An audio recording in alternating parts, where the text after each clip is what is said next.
अस्सलाम वालेकुम। तो आज का हमारा टॉपिक है, हम पढ़ेंगे इसके अंदर ब्रेस्ट की हिस्ट्री के बारे में पढ़ेंगे और उसके बाद हम पढ़ेंगे इसकी रेस्टिंग फ़ेज़ के और उसके अलावा फिर लैक्टेटिंग फ़ेज़ के बारे में पढ़ेंगे।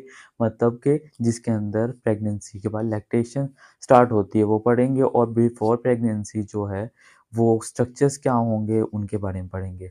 तो हिस्ट्री में क्या आता है कि जो ब्रेस्ट होती है, ये जो ग्लैंड होता है, ये ग्लैंड स्पेशलाइज़ेस्टिक ग्लैंड होता है। इसका मेन काम क्या होता है? मिल्क प्रोडक्शन करना होता है, मिल्क प्रोड्यूस करना होता है और होता किन के अंदर है ये? मैमल्स के अंदर होता है, मैमल्स के अंदर पाया जाता है। अब मैमल्स के अंदर होगा तो जो इनके बेबी होंगे, जो इन्फेंट्स हैं, उनको इसने क्या करना है? नॉरिश करना है थ्रू मैमल्स ने थ्रू ब्रेस्ट नॉरिश करवाना होता है। और जितने भी ये जो ग्लैंड होता है normally in humans at least 20 15 to 20 lobes पाए जाते हैं, जिसके अंदर बहुत से लोब्यूल्स होते हैं और उन लोब्यूल्स के अंदर फिर स्पेशलाइज़्ड सिक्रीटरी सेल्स होते हैं जिनको हम एसिनाई कहते हैं।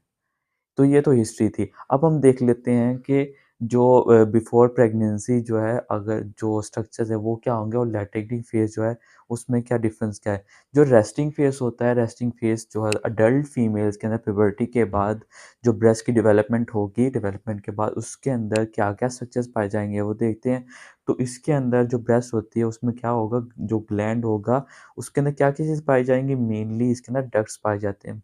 और उन डक्ट्स के फिर फर्दर स्ट्रक्चर्स पाए जाते हैं लाइक सैक्स पाए जाएँगे, उसके ब्रांचेस पाए जाएँगे। इसके अलावा इसमें फैट पाया जाता है और स्ट्रोमा पाया जाता है। ये सारे स्ट्रक्चर्स पाए जाएँगे, ब्रेस्ट के अंदर पाए जाएँगे। इसके अब सेल्स की अगर बात की जाए तो सेल्स के अंदर इसके अंदर 2 चीज़ें पाई जाती हैं, एक इंट्रालोब्यूलर डक्ट्स पाई जाती हैं, ये इंट्रालोब्यूलर डक्ट्स हैं, सराउंडेड बाय इंट्रालोब्यूलर कनेक्टिव टिश्यूज़। इनके अंदर 2 चीज़ें पाई जाएँगी, एक इंट्रालोब्यूलर कनेक्टिव टिश्यूज़ हैं, दूसरा इंट्रालोब्यूलर डक्ट्स पाई जाएँगी। इंट्रालोब्यूलर डक्ट्स जो होती हैं वो कंप्राइज़ की होती है, किस चीज़ से बनती है? मुश्तमिल होती है लो कोलुमनर एपिथेलियम सेल से और जो कनेक्टिव टिश्यू होता है वो 2 तरह के लेयर से डर्मल लेयर से बना होता है। एक ड्राइव किया जाता है एक पेपिलरी लेयर से, पेपिलरी लेयर ऑफ डर्मिस है, दूसरा रेटिकुलर लेयर ऑफ डर्मिस से, ये ड्राइव्ड होता है, जो ये इसकी कनेक्टिव टिश्यूज़ हैं। अब इसमें मेन जो चीज़ थी वो इसके अंदर ये था कि रेस्टिंग फेज़ में इसमें एसिनाई नहीं पाया जाएगा। एसिनाई नहीं होंगे मीन्स यहाँ पे कोई सेक्रेटरी फंक्शन परफ़ॉर्म नहीं हो रहे। लेकिन जब मदर जो होगी लैक्टेटिंग फेज़ में होगी तो इसके अंदर एसिनाई पाए जाएँगे। इसके अंदर मल्टीपल एसिनाई स्ट्रक्चर्स मिलेंगे सेल्स के अंदर कि जो सिक्रीटरी सेल्स होते हैं जिन्होंने क्या करना होता है सिक्रीशन करनी होती मिल्क प्रोडक्शन करनी होती है। तो लैक्टेटिंग फेज़ के अंदर क्या होता है gland is full of acini. और उसके अलावा जो इसके अंदर कनेक्टिव टिश्यू थे as compared to acini minimum होते हैं।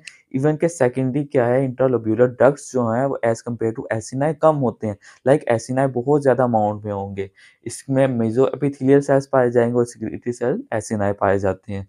इनका काम क्या होता है? मिल्क प्रोडक्शन करना होता है। डक्ट आर आल्सो सीन इसके अंदर डक्ट्स भी मिलती हैं जो मैंने बोला कि स्मॉलर अमाउंट में मिलती है डक्ट्स लेकिन वो फ्यूर होती हैं, थोड़ी होती है एज़ कम्पेयर टू एसिनाई।